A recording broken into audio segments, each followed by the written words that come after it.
నేను తప్పు చేశాను. ఎవరినైతే ఇప్పటి వరకు నేను తిట్టానో వాళ్ళందరినీ సారీ అడుగుతున్నాను. అరే లంజా కొడక, రివ్యూస్ చూసినవాడు పొగ్గడివి, మరి ఎందుకు మెసేజ్ చేసావురా? అలేఖ్య చిట్టి పికిల్స్, ఇంకా ఎంత మందిని తిట్టావమ్మా? ఇప్పుడు వచ్చి సారీ చెప్తున్నావు? అసలు రమ్య ఎందుకు చేసింది వీడియో అని పెడుతుల్లోకి ఇప్పుడు అలేఖ్య ఎందుకు రమ్య ఛానల్ లో వీడియో పెట్టింది? అసలు చిట్టి పికిల్స్ ఛానల్ ఏమైంది? అసలు నువ్వే కదా సారీ చెప్పాల్సింది, మరి ఇప్పుడు రమ్య దాంట్లో ఎందుకు సారీ చెప్తున్నావు? నీ ఛానల్లో కదా నువ్వు సారీ చెప్పాలి. ఫస్ట్ అక్కొచ్చి సారీ చెప్పింది, తర్వాత చెల్లొచ్చి ఇది బై మిస్టేక్ వచ్చేసింది, ఆడియో లీక్ అంది. మరి థర్డ్ ఆడియో లీక్ ఎలా వచ్చింది? ఎందుకు అంత మందిని తిట్టావు? ఇప్పుడు నువ్వు వచ్చి నేను తిట్టినోళ్ళందరికీ సారీ అంటున్నావు అంటే నువ్వు ఎంత మందిని తిట్టావని అందరికీ సారీ చెప్తున్నావు. ఎంత మందిని అలా ఎన్నిసార్లు తిట్టావు? మా అక్క బై మిస్టేక్ ఆ ఆడియో లీక్ అలా పెట్టింది అంటే మరి థర్డ్ ఆడియో లీక్ ఎక్కడి నుంచి వచ్చింది? అసలు అలేఖ్య చిట్టి పికిల్స్ అనేదే ఫ్రాడా? ఇంత రేట్స్ ఉన్నాయి ఏంటి అని అడిగితే ఇంత మందిని తిడతావని అసలు ఎక్స్పెక్ట్ చేయలేదుగా. ఒక అమ్మాయి అయి ఉండి ఇంకొక అమ్మాయిని పాచి పనులు చేసుకో అని అడుగుతున్నావు అంటే నీ పికిల్స్ కొనుక్కోవడానికి వాళ్ళు పాచి పనులు చేసుకోవాలా?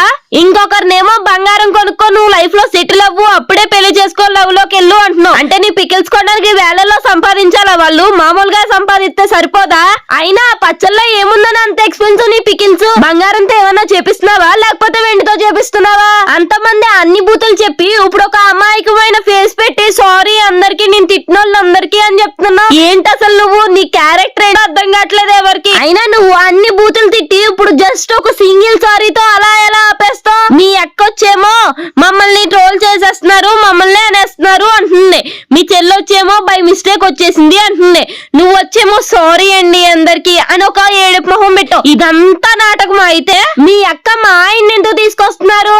అసలు మా ఆయనకి సంబంధం ఏంటి అంటుంది. నిన్ను ఒక్క మనిషి జస్ట్ పికిల్స్ రేట్ ఎందుకు ఎక్కువ అన్నందుకు వాళ్ళ అమ్మ నాన్నని నువ్వు తిట్టేచ్చు, మీ అక్క వాళ్ళ ఆయన్ని కట ఏమనకూడదు. ముగ్గురు కలిపి చిట్టి పికిల్స్ అని పెట్టారు. ఇప్పుడు ఓన్లీ ఒక్క నెగిటివ్ ట్రన్ అవుతుల్లోకి మొత్తం అందరూ సెపరేట్ అయిపోయారు. అసలు ఎందుకు ముగ్గురు సెపరేట్ గా వీడియో చేస్తున్నారు? ముగ్గురు కలిపి ఒకే వీడియోలో సారీ చెప్తే అయిపోద్ది కదా. పోనీ మీ అక్కని సెపరేట్ చేసే మీ చెల్లి నువ్వు కలిపన్నా సారీ చెప్పొచ్చు కదా. నిన్నేమో చెల్లి వీడియో పెట్టింది, ఈ రోజేమో నువ్వు ఒక షార్ట్ తో సారీ అండి అందరికి అని ఒక అమాయకమైన ఫేస్ తో సారీ చెప్పులేసావు. నిన్న మీ చెల్లేదో ఇచ్చి బదులు ఎక్స్ప్లెనేషన్, ఆ ఎక్స్ప్లెనేషన్ ఏదో నువ్వే ఇవ్వచ్చు కదా. ఇప్పుడు వచ్చి సారీ చెప్తున్నావు అంటే ఆడియో 3 లీక్ అయిందని ఇప్పుడు వచ్చి నువ్వు సారీ చెప్తున్నావు కదా.